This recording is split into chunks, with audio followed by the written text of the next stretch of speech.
Assalamualaikum warahmatullahi wabarakatuh. Assalamualaikum warahmatullahi wabarakatuh. Alhamdulillahirabbil alamin. Shalatu wassalamu ala asrofil anbiya'i wal mursalin Sayyidina wa maulana Muhammadin wa ala alihi wa sahbihi ajma'in, amma ba'd.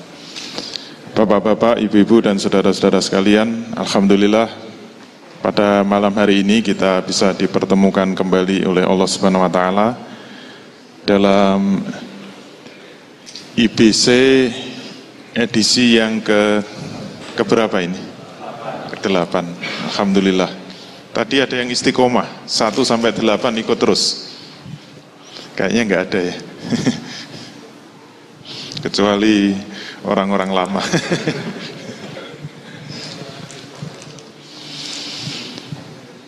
Alhamdulillah malam hari ini hujan terus, tetapi di dalam sini tidak hujan. Jadi patut kita syukuri karena kita tidak kehujanan. Kita lanjutkan materi kemarin. Masih ingat? Kemarin pada nggak ikut. Saya kemarin baca WhatsApp, ternyata gara-gara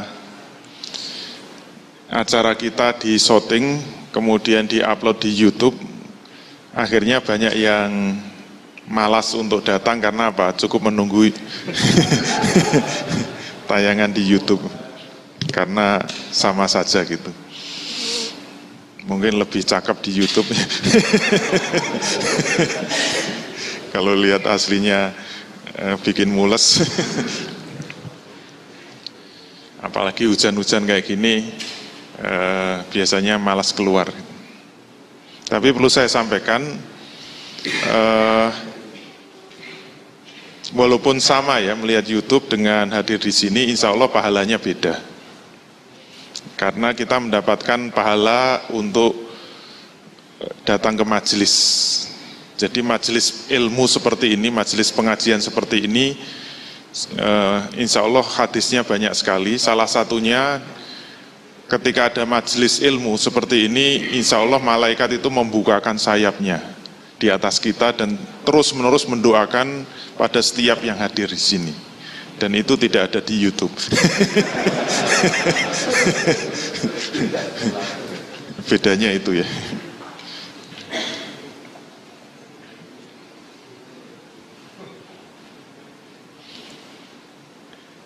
Kayaknya saya desainnya nggak warna hijau deh. Jadinya kok hijau.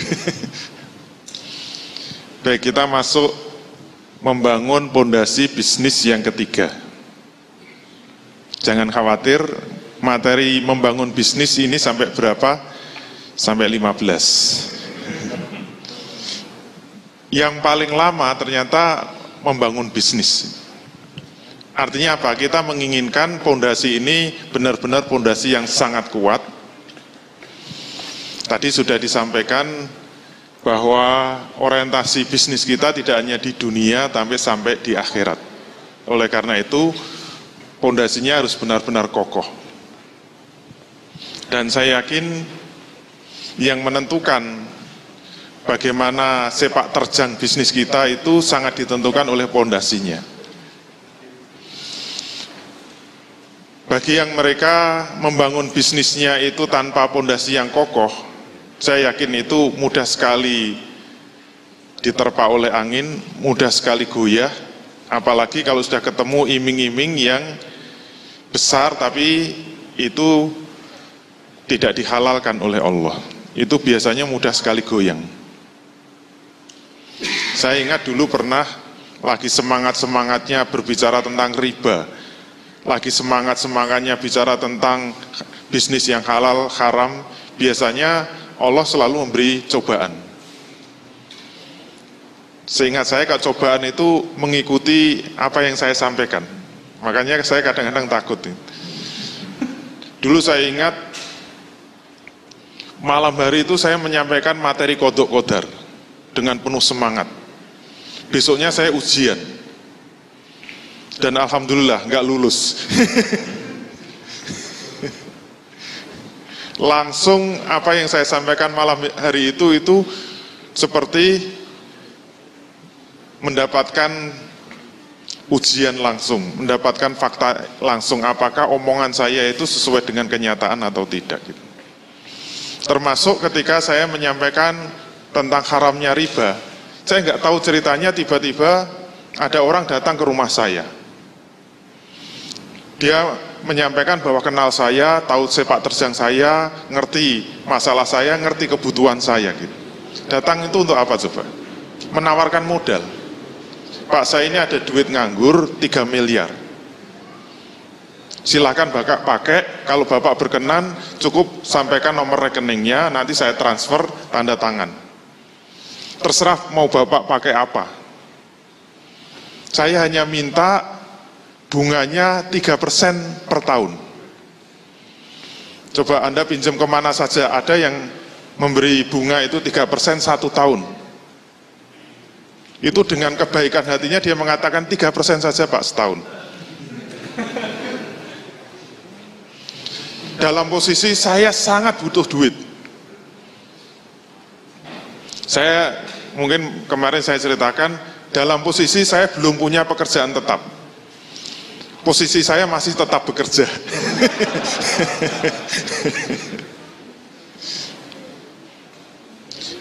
Itu sehebat-hebatnya saya ngomong, begitu saya disodori duit 3 miliar, pada waktu itu besar sekali. Sekarang aja masih besar. Itu tahun 90-an, saya masih ingat. Sangat besar.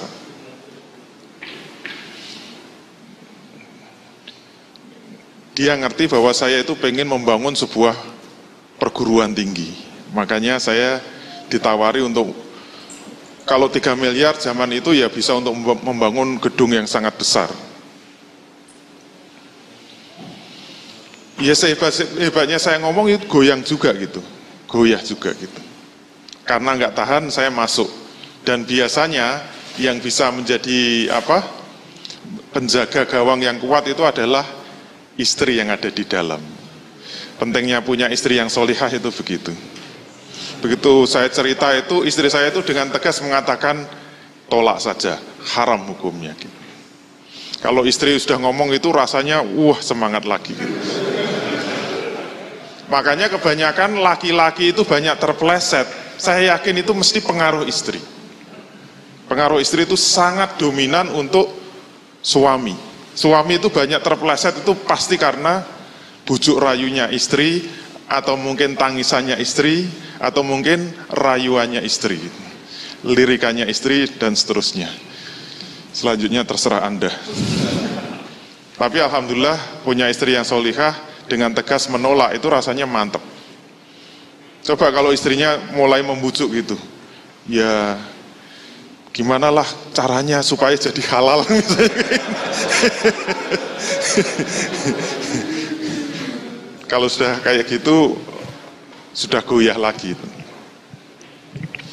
Nah, itulah pentingnya pondasi. Nanti kita akan bicara itu lebih kuat kalau sudah masuk materi tentang rezeki. Kayaknya pembahasan rezeki itu yang paling berpengaruh terhadap para bisnismen.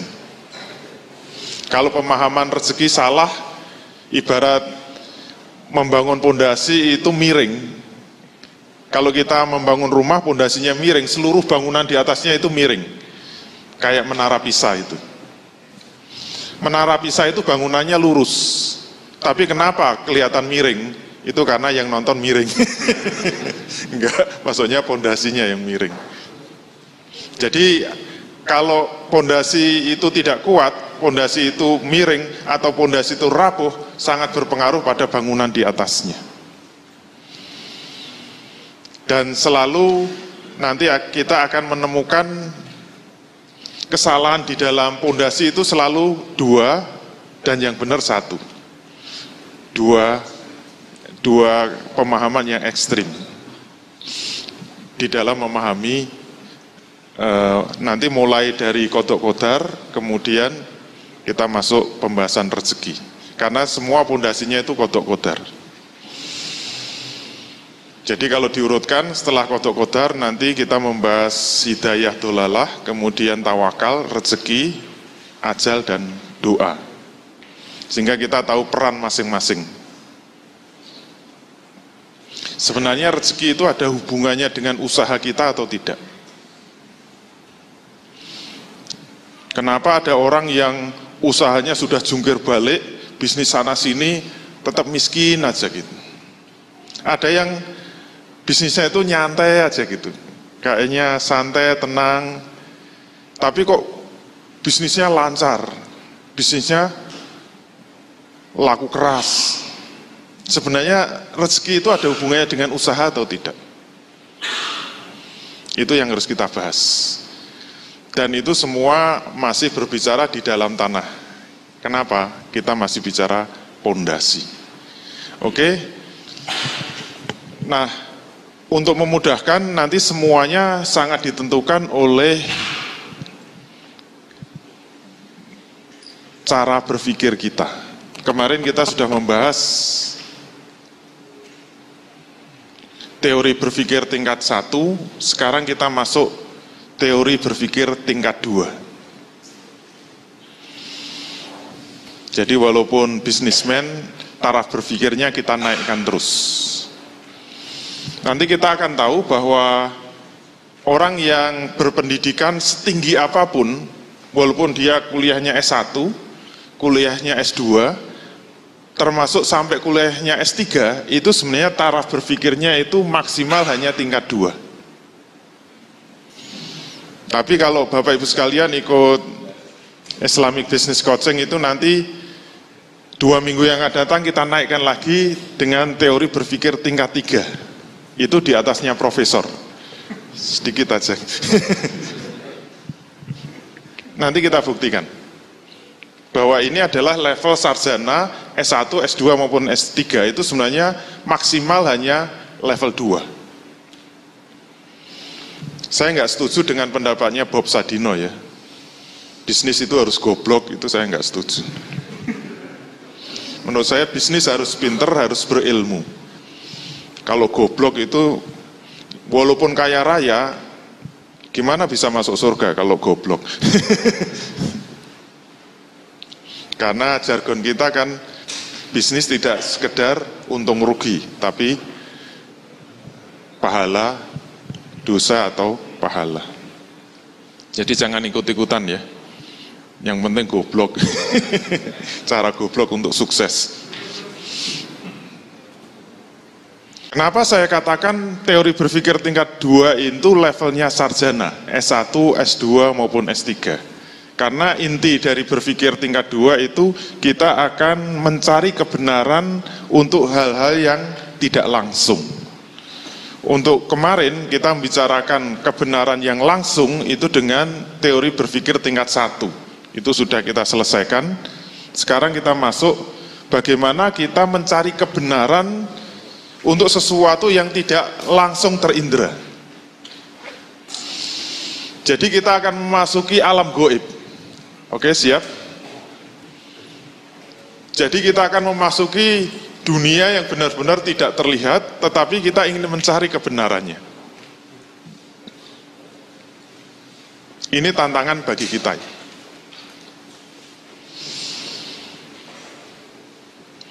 Jadi inti dari teori berpikir tingkat 2 itu ketika manusia ingin mengetahui kebenaran dari fakta-fakta yang tidak bisa langsung terindra. Dalam bahasa Arab, fakta-fakta yang tidak bisa langsung terindra itu disebut ghaib.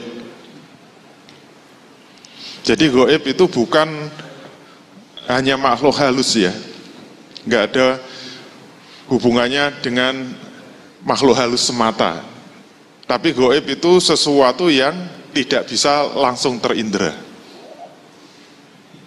Maka kita masuk teori berpikir tidak langsung.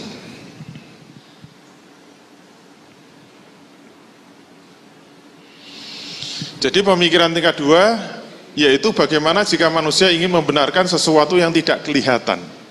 Misalnya kemarin sudah kita contohkan, kita ingin mengetahui sesuatu yang ada di balik tembok.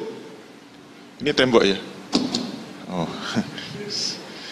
Di balik tembok ini ada apa? Ini kan misteri. Kita juga ingin tahu. Kita juga ingin tahu apa yang ada di dalam tanah. Di bawah kita ini ada minyaknya atau tidak? Ada emasnya atau tidak? Ada batu baranya atau tidak? Makanya orang yang memiliki kemampuan berpikir tingkat 2 itu nanti bisa memanfaatkan alam secara baik. Kita bisa mengeksplorasi alam dengan baik. Beda dengan orang yang kemampuannya hanya berpikir tingkat 1. Kita juga ingin tahu apa yang ada di dalam samudra. Manusia juga ingin tahu apa yang ada di dalam kandungan bumi. Tidak hanya kandungan manusia saja. Manusia juga ingin tahu apa yang ada di balik langit. Setelah langit itu ada apa? Pernah Anda memikirkan? Misalnya alam semesta ini terdiri dari ruang. Ada materi, ada ruang. Terus ruang itu sampai mana coba? Batasnya itu apa? Misalnya langit ya. Seluruh ruang ini ditutup oleh langit. Terus di atasnya langit apa? Ada ruang lagi. Terus ada langit soft 2, oke? Di atasnya soft 2 apa? Ada ruang lagi kan? Terus di atasnya soft 3, langit soft 3, soft 4, soft 5, soft 6, soft 7. Katanya langit sampai soft 7. Terus di atasnya apa? Oh, ada surga neraka. Terus di atasnya surga neraka? Ruang terus ditutup apa? Pakai batu gitu ya. Tuh pakai batu, batasnya apa? Ruang lagi. Sampai apa gitu? Sampai gila.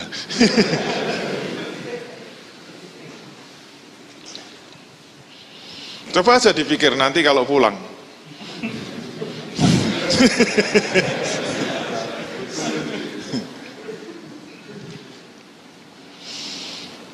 Kita juga ingin tahu apakah surga itu ada atau tidak. Ini pertaruhan.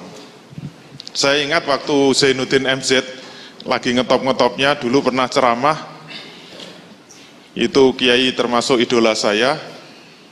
Pernah ada dialog antara Kiai Zainuddin MZ dengan orang Sableng lah, kira-kira begitu. Dia tanya, orang yang Sableng itu, Pak, apa gunanya sih orang itu sholat? Jawab Kiai apa? Ya supaya masuk surga. Terus orang Sableng tanya, memangnya Pak Kiai tahu surga itu ada apa tidak? Rugi dong, udah capek-capek sholat, nanti jangan-jangan surga nggak ada, neraka nggak ada gitu. Apa jawab Zainuddin MZ? Jawabannya sangat taktis. Beliau mengatakan, kalau saya sekarang sholat, kemudian besok tidak ada surga, apa sih ruginya? Saya nggak rugi kok. Tapi kalau sekarang Anda tidak sholat dan besok ada neraka, coba bagaimana? Lebih aman mana coba? Tapi itu bukan jawaban benar salah kan? Itu jawaban retorika namanya. Kalau nggak percaya baca buku saya, retorika. Jadi jawaban itu aja benar salah, ada jawaban retoris, jawaban retorika saja. Jadi surga itu ada tidak? Mestinya akal itu bisa memastikan pasti ada atau pasti tidak ada. Ini memang tabrakan dengan orang-orang filsafat. Kalau orang filsafat kan semua direlatifkan. Nggak ada kebenaran mutlak itu, semua relatif. Maka kita harus berani menjawab, kebenaran mutlak itu ada. Kalau semua relatif berarti tidak ada kebenaran. Kita perlu pegangan yang pasti. Kemarin sudah kita bahas, minimal alatnya sudah ketemu. Alat yang bisa digunakan manusia memastikan sesuatu itu adalah akal. bukan perasaan. Sehingga adanya surga neraka itu tidak hanya perasaan saja, tidak hanya mantep-mantepan saja, tetapi benar-benar keberadaannya itu dipastikan oleh akal, pasti ada. Termasuk keberadaan Tuhan. Tuhan itu ada tidak, akal itu bisa memastikan. Syaratnya apa? Syaratnya bisa berpikir tingkat 2. Nah, sekarang kita akan masuk teori berpikir tingkat 2. Kita akan melihat bagaimana cara kerja akal kita untuk mencari kebenaran level 2. Ini pertaruhannya apa? Kalau sampai kita gagal, Tuhannya gak ketemu. Karena kemarin sudah kita contohkan, kita nggak bisa mengatakan Allah itu ada nggak? Ada, pasti. Dari mana kamu tahu bahwa Allah itu ada? Menurut Al-Quran Allah itu ada. Kok kamu percaya sama Quran? Kenapa nggak percaya sama Injil? Percayanya kok sama Quran? Karena Quran berasal dari Allah. Loh kok percaya sama Allah? Karena menurut Quran Allah itu ada. Kok percaya sama Quran? Karena dari Allah. Itu namanya kan nggak jawab. Caranya bagaimana kita bisa menjawab secara tepat? Harus kita potong lingkaran setan tadi gitu. Nah, cara memotong dengan apa? Teori berpikir tingkat 2. Oke, siap? Baik, kita masuk. Bagaimana teori berpikir tingkat 2 ini? Agak sedikit kompleks dibanding tingkat 1. Objek berpikirnya adalah sesuatu yang gaib. Gaib itu ada 3 kemungkinan. Yang pertama, sesuatu yang tersembunyi. Seperti di balik tembok ini kan tersembunyi. Terus sesuatu yang lampau. Anda lahir tahun berapa? Itu sesuatu yang lampau. Misalnya ditanya, siapa nama ibu Anda? Itu sesuatu yang lampau. Anda lahir dari rahimnya siapa? Anda berani mengatakan bahwa ibu yang Anda akui itu benar-benar ibunya?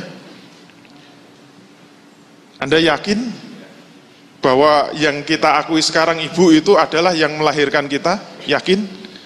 Benar-benar lihat? Iya kalau ibunya benar, kalau dibohongi? Saya itu punya ponakan loh. Sampai sekarang ini sudah menikah itu masih yakin bahwa ibunya itu adalah ibu kandungnya.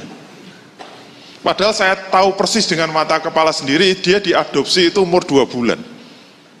Tapi memang masih anak kakaknya. Jadi dia sebenarnya ikut pakliknya, tapi dia anggap itu bapak kandungnya. Jadi sejak 2 bulan sudah dikasihkan karena kakaknya itu terlalu banyak anak, adiknya nggak punya anak. Sehingga dikasihkan 1. Jadi mulai 2 bulan itu sampai sekarang sudah lulus kuliah, sudah menikah itu dia yakinnya bahwa bapak ibunya itu adalah bapak ibu kandung. Makanya tetangganya kalau ngomong itu bukan bapak kandungmu, siapa bilang, dia cuek aja gitu. Yakin aja gitu. Makanya teman-teman sekalian harus ngecek lagi itu. Bener nggak itu ibunya? Jangan-jangan dibohongi. Itu gaib juga, karena sesuatu yang lampau. Sesuatu yang gaib itu juga bisa yang akan datang. Ada yang belum menikah?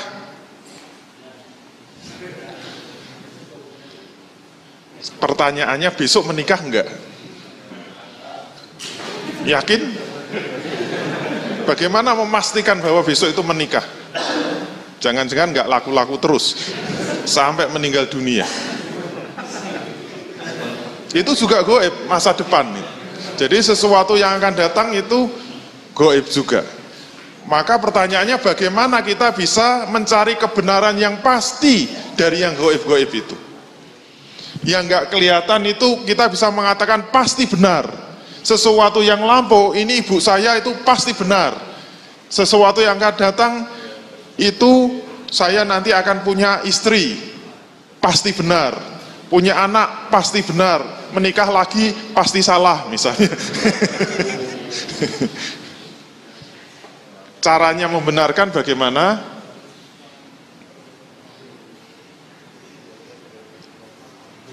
Kalau kemarin tingkat 1 mudah saja, syaratnya ada 4. Sekarang untuk mencari kebenaran yang gaib itu ternyata ada syaratnya, yaitu harus ada dalil.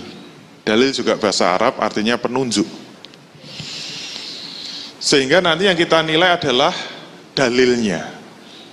Begitu kita mendapatkan dalil, akal langsung bekerja, namanya hukum akal. Jadi setiap kepala kita ya, selama akalnya masih normal ya. Nanti kalau ada yang nggak normal, tolong jangan ribut di ruangan ini. Bekerjanya hukum akal itu ada 3 kemungkinan. Jadi nanti penilaian itu bisa pasti benar, bisa mungkin benar, bisa pasti salah. Itu namanya hukum akal. Dan itu berlaku untuk semua akal manusia. Maka kenapa akal itu bisa bekerja seperti itu? Ya itulah yang namanya hukum akal. Oke?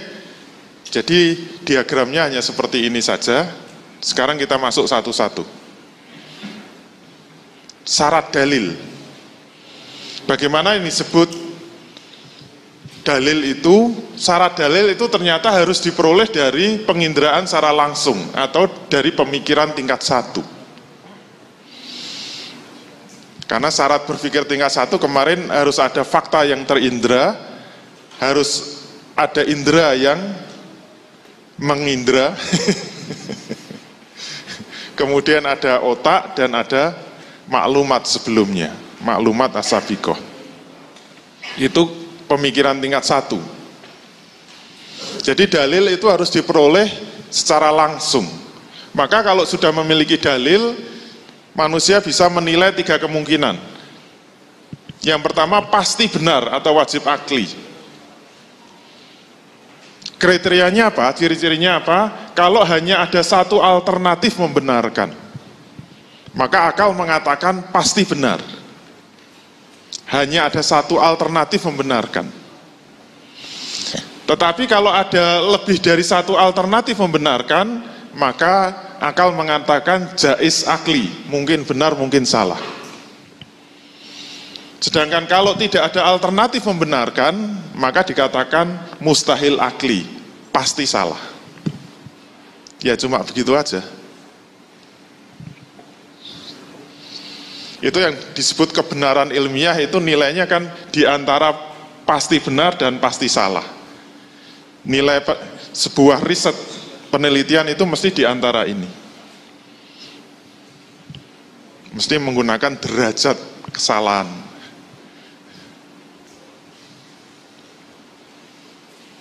Sekarang kita masuk contoh.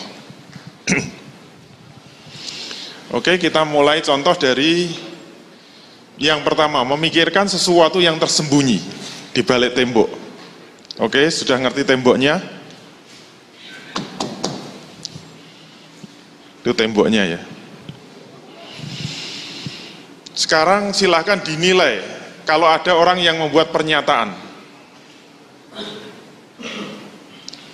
Jika ada orang yang mengatakan bahwa di balik tembok ini ada kambing. Pernah lihat kambing? Ini kambingnya itu. Tutup lagi. Oke?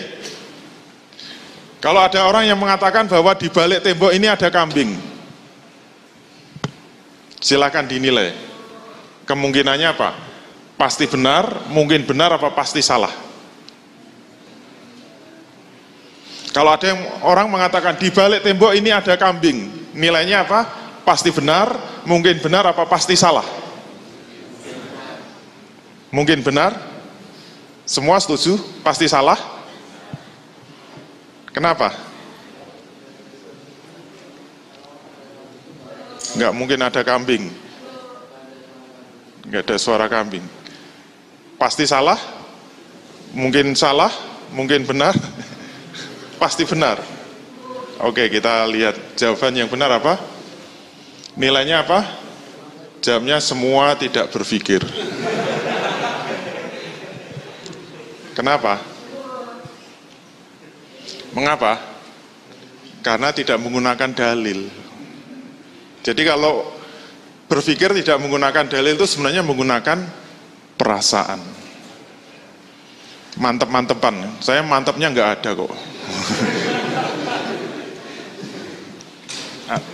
Nanti yang mantep ada ya nggak mau kalah. Menurut saya ada kok.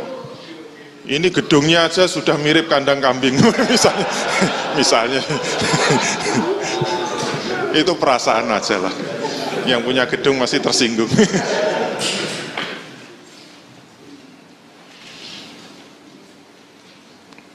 Maka orang itu bisa dikatakan berpikir tingkat 2, syaratnya apa? Harus ada dalil.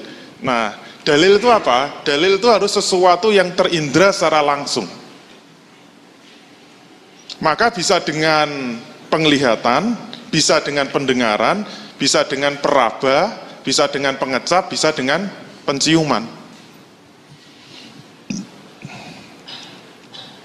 Oleh karena itu, kalau tidak ada dalil, semua yang kita keluarkan itu adalah dari perasaan kita, bukan dengan berpikir. Nah, maka bagaimana jika ada dalilnya? Misalnya kita dengarkan bareng-bareng ya, persis enggak? Kalau ada suara seperti itu, silahkan dinilai. Kalau ada suara kambing mengembik, maka nilainya apa? Pasti benar, mungkin benar, apa pasti salah? Pasti benar, mungkin benar, apa pasti salah? Pasti benar itu kalau hanya satu alternatif membenarkan. Mungkin benar kalau ada lebih dari satu alternatif membenarkan. Pasti salah kalau tidak ada alternatif membenarkan. Nilainya apa? Mungkin benar atau jaiz akli. Kenapa? Kemungkinan pertama itu memang suara kambing kan? Kambing beneran. Kemungkinan kedua apa? Suara rekaman. Kemungkinan tiga, suara direkturnya di samping ngebambek habis makan kambing. Mungkin namanya juga jaiz ya, mungkin benar mungkin salah. Pokoknya kalau ada lebih dari satu alternatif, akal tidak bisa dipaksa untuk mengatakan pasti benar, tidak bisa. Kalau dipaksa mengatakan pasti benar itu namanya pemerkosaan akal. Jangan mau. Oke? Sekarang contoh 2. Contoh berikutnya apa? Kita ingin berpikir untuk sesuatu yang lampau. Lampau itu bisa kemarin, bisa seminggu yang lalu, bisa sebulan yang lalu, bisa 10 tahun yang lalu, itu adalah lampau. Misalnya kita punya rumah, kemudian di depan rumah kita itu ada jalan. Terus ada orang mengatakan, tadi malam ada mobil yang lewat. Kalau ada orang ngomong, tadi malam ada mobil yang lewat, nilainya apa? Ini mobilnya ya, bukan mobil saya. Pasti benar, mungkin benar, apa pasti salah? Kalau ada orang mengatakan, tadi malam ada mobil yang lewat di depan rumah kita, nilainya apa? Pasti benar, mungkin benar, apa pasti salah?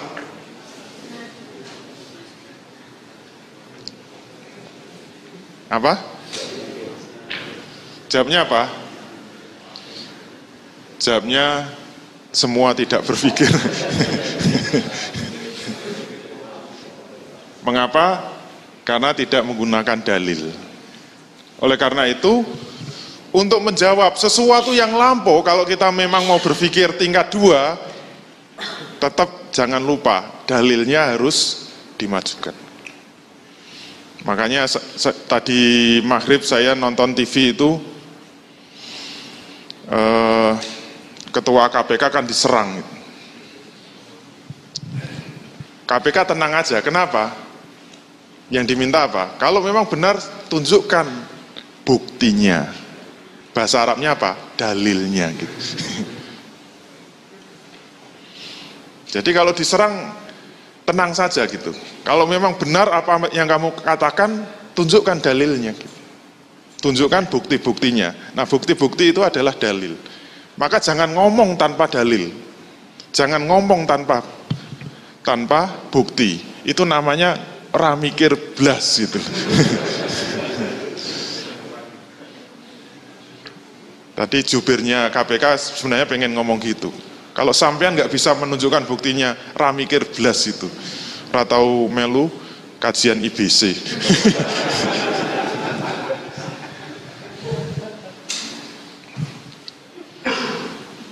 Nah, syarat dalil apa? Sesuatu yang muncul dari kebenaran tingkat 1, terindra secara langsung, bisa dengan tadi pendengaran, seperti mbek, tadi pendengaran, atau penglihatan. Kalau ingin menduga ada mobil yang lewat, kira-kira dalilnya apa? Nah, dalilnya yang bisa kita lihat langsung itu apa? Bekas telapak ban atau jejak ban ini. Nah, kalau di depan rumah kita ada bekas-bekas kayak gini, maka kita bisa berpikir tingkat 2. Misalnya ini ya bekas telapak bannya gitu. Kemudian ada orang yang mengatakan, tadi malam ada mobil yang lewat. Silakan dinilai. Pasti benar, mungkin benar, apa pasti salah. Sudah ada bukti yang jelas kayak gini. Pasti ada mobil yang lewat, mungkin ada mobil yang lewat, apa pasti tidak ada mobil yang lewat? Kenapa mungkin? Oh, kalau ada lebih dari satu alternatif itu nilainya jaiz akli atau mungkin benar mungkin salah. Kemungkinannya berapa? 1, mobil yang lewat. Kemungkinan kedua, gerobak yang lewat. Gerobak kan pakai ban mobil juga. Mungkin saja kan? Kemungkinan ketiga, ban saja yang lewat, digelindingkan. Kurang kerjaan. Masih ada kemungkinan lagi? Kemungkinan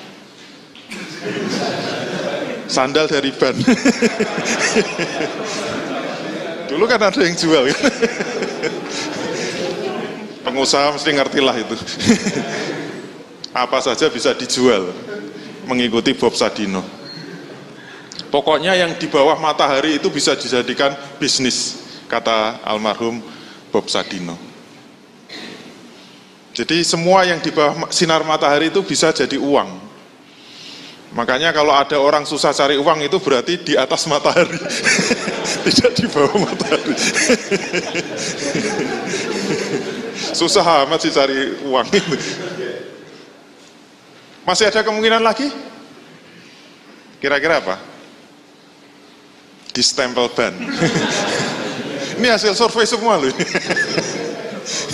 New Family 100.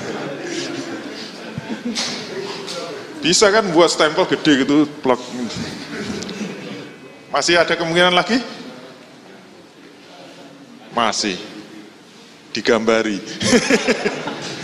Ini bisa kan dioret-oret.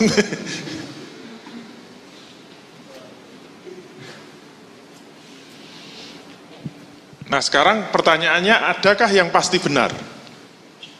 Sekarang kita balik ya. Oke.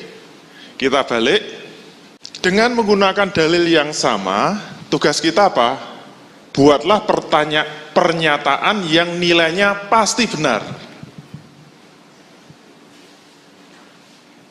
Sama-sama lihat telapak ban, sama-sama lihat dalil, sama-sama lihat fakta, Bisakah kita membuat pernyataan yang nilainya pasti benar? Semua orang yang kita ajak ngomong pasti mengatakan 100% benar. Tidak ada lebih dari satu alternatif membenarkan. Bisa enggak sama-sama melihat dalil ini, kita bisa membuat pernyataan yang nilainya 100% benar? Setiap orang yang kita ajak ngomong mesti mengatakan pasti benar. Bukan mungkin lagi. Bisa enggak? Kalau bisa, berarti kita bisa membuktikan sesuatu yang goib itu ada yang nilainya pasti benar. Bukan cuma mungkin-mungkin terus ya. Ada yang bisa?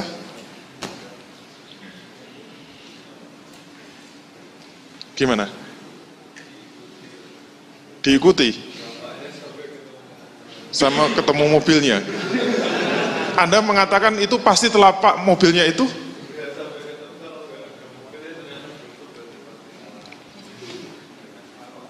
Kalau telapaknya kita ikuti terus ketemu mobilnya di sini ya. Benarkah itu telapak mobil itu? Pasti benar? Ya kalau mobilnya dari kemarin itu diem aja, tapi ada orang gelindingan ban. Mungkin enggak. Lamanya masih mungkin itu berarti tidak 100% benar. Yang namanya 100% benar tidak boleh ada alternatif lain. Sekecil apapun. Kalau masih ada sekecil alternatif lain, itu berarti nilainya tidak pasti benar, masih jaiz akli. Walaupun derajat kebenarannya, kalau dalam penelitian mungkin 95%, 90% atau 99%.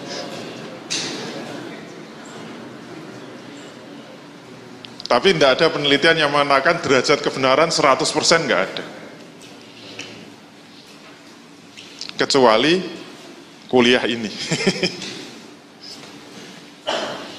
Ada yang bisa membuat pernyataan yang nilainya 100% benar, ngomong dengan siapa saja, ketemu orang agamanya apa saja, kalau kita ngomong pasti benar, nilainya pasti benar. Sama-sama melihat dalil ini.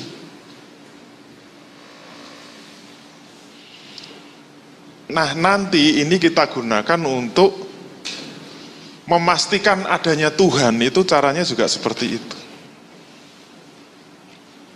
Kalau tidak bisa membuat pernyataan yang nilainya pasti, berarti keberadaan Tuhan itu mungkin ada, mungkin tidak.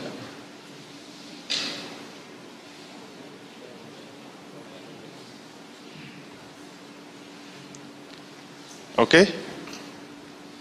Ada yang bisa membuat pernyataan yang nilainya pasti benar?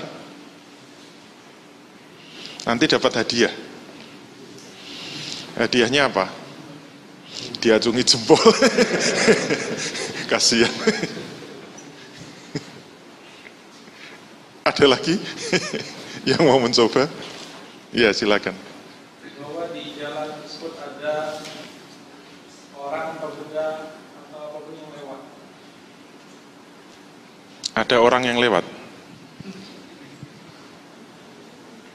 Ada orang yang lewat. Bahwa jalan itu pernah dilewati. Pernah dilewati apa? Itu yang saya tanya. Pernah dilewati apa? Orang. Dilewati ban. Ya mungkin mobil kan. Dilewati apa?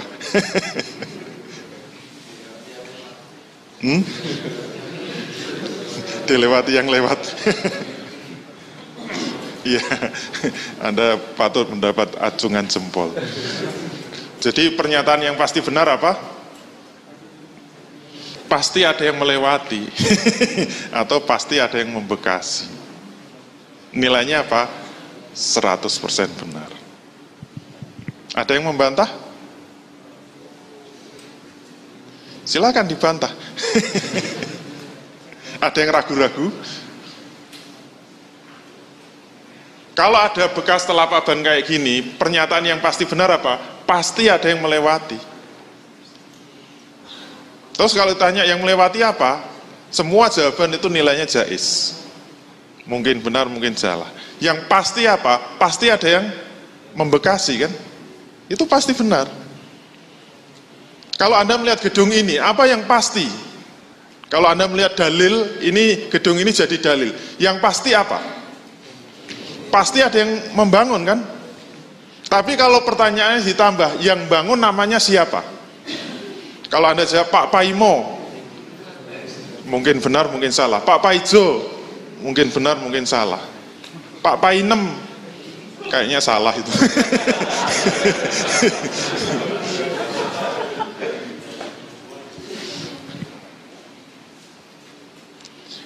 Terus yang mustahil akli apa? Yang pasti salah apa? Tidak ada yang membekas.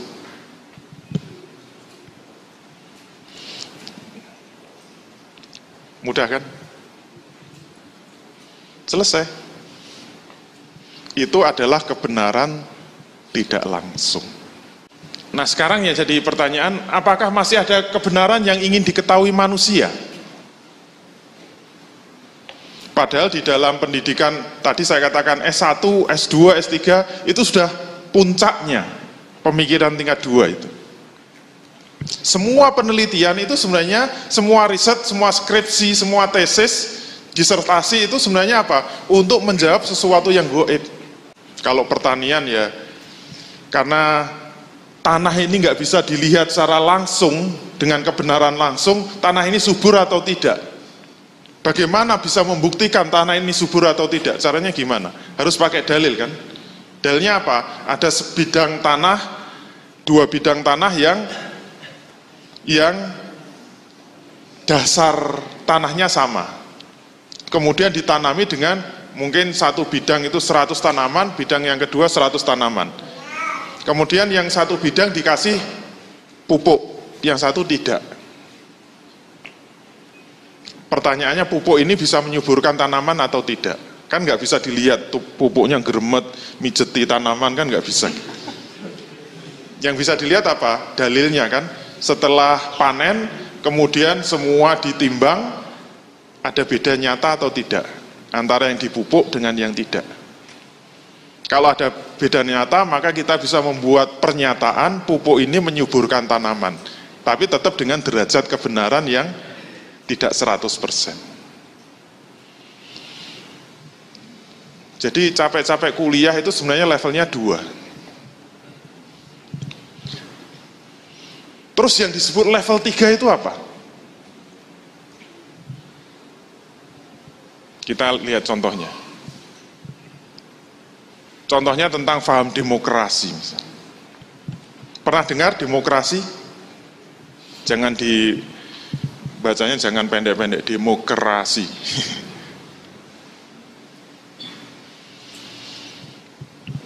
Kalau kita mendengar kata demokrasi, terus pikiran kita itu apa yang ingin kita ketahui tentang demokrasi? Sangat tergantung dari pertanyaannya. Pertanyaannya itu akan menunjukkan level di mana kita berpikir. Apakah level 2 atau level 3? Kalau pertanyaannya, demokrasi itu apa? Misalnya ada dosen Visipol, kemudian mahasiswanya ujian, silakan ditulis soalnya, pertanyaan nomor 1. Jelaskan apa yang dimaksud dengan demokrasi. Silakan dijawab. Maka yang pernah ikut IBC akan langsung berpikir, dosennya level 2 ya. Ya enggak?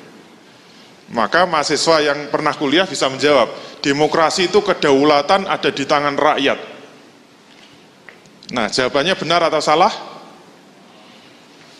Demokrasi itu kedaulatan di tangan rakyat, dari rakyat, oleh rakyat, untuk rakyat. Benar atau salah?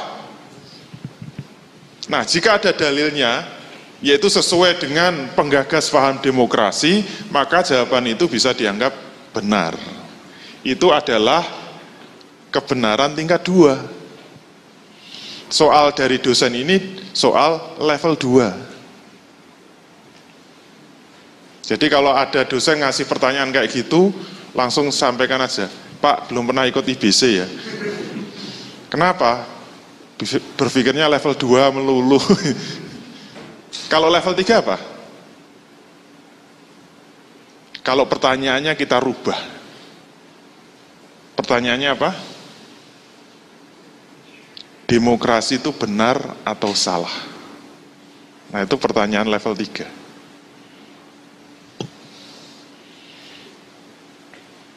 Coba sekarang bagaimana kita bisa mengatakan demokrasi itu benar? Atau bagaimana kita bisa mengatakan demokrasi itu salah? Cara berpikirnya gimana? Itulah yang disebut level 3. Contoh lain apa?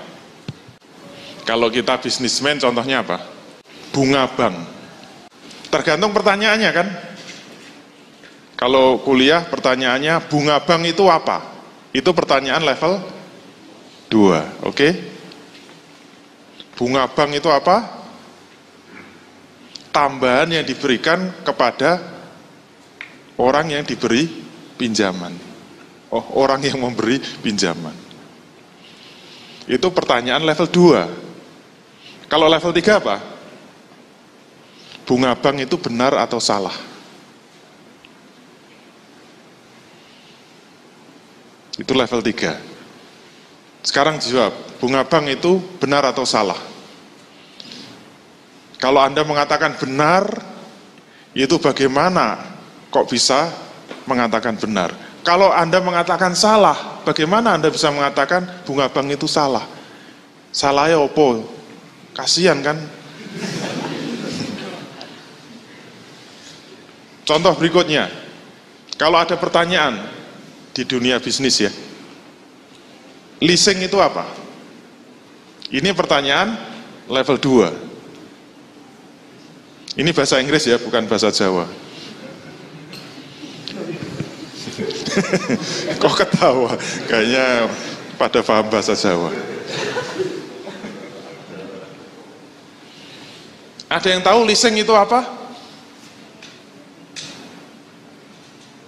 Itu pertanyaan level 2. Leasing itu apa? Leasing itu sewa beli.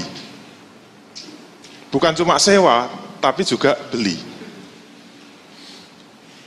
Kalau ada yang bisa menjawab, leasing itu apa? Sewa beli. Nah, itu benar level 2. Tapi kalau pertanyaannya, leasing itu benar apa salah?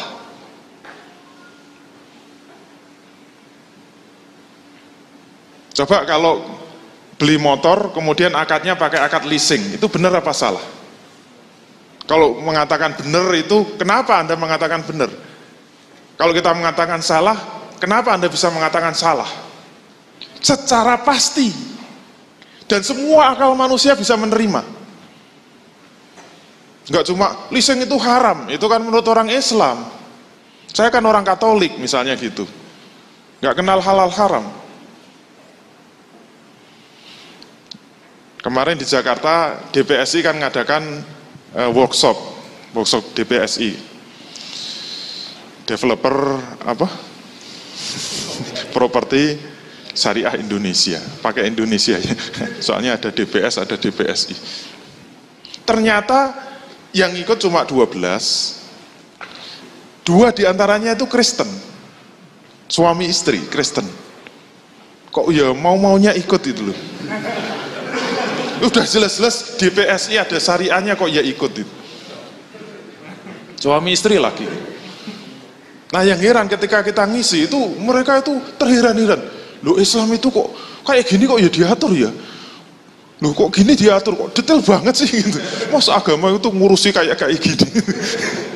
Heran dia itu. Tapi yo ikut sampai selesai dan mau bayar.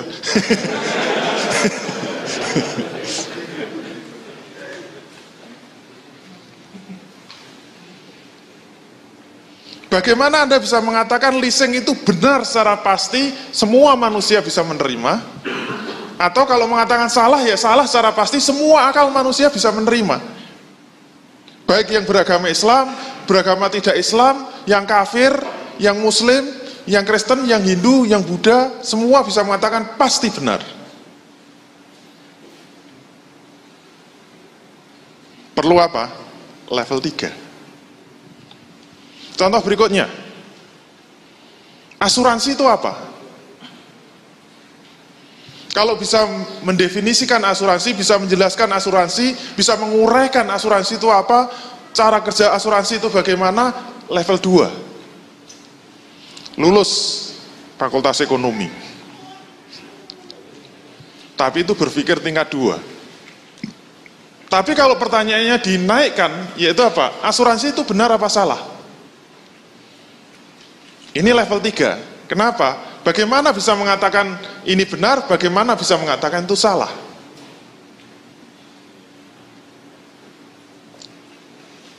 Apa dasarnya Anda mengatakan benar? Dan apa dasarnya Anda mengatakan salah? Contoh berikutnya, gadai itu apa? Bisa mendefinisikan. Nah, gadai itu benar apa salah? Ini level 3. Kemarin ada yang tanya MLM. Bedakan antara MLM itu apa, kemudian MLM itu benar apa? Apa salah? Ini udah nggak sabar pengen selesai.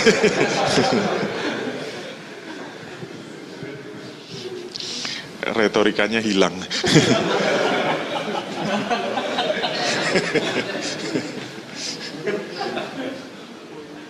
Nah, bagaimana cara mengetahuinya? Jangan kemana-mana, jangan tertawa-tawa. Sakitnya tuh di sini.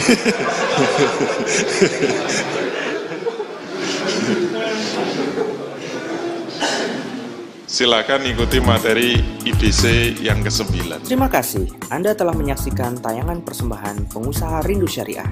Silakan hadiri acara-acara yang kami buat seperti Islamic Business Coaching, di mana kita dapat mempelajari kerangka berbisnis Islam, kemudian Islamic Business Sharing, di mana kita bisa belajar kepada pengusaha yang telah menerapkan bisnis syariah, Fikih Bisnis Islam, di mana kita bisa bertanya dan memecahkan permasalahan-permasalahan bisnis kontemporer, dan Muslimpreneur Power Camp, di mana kita akan termotivasi untuk menjadi pejuang syariah dalam berwirausaha.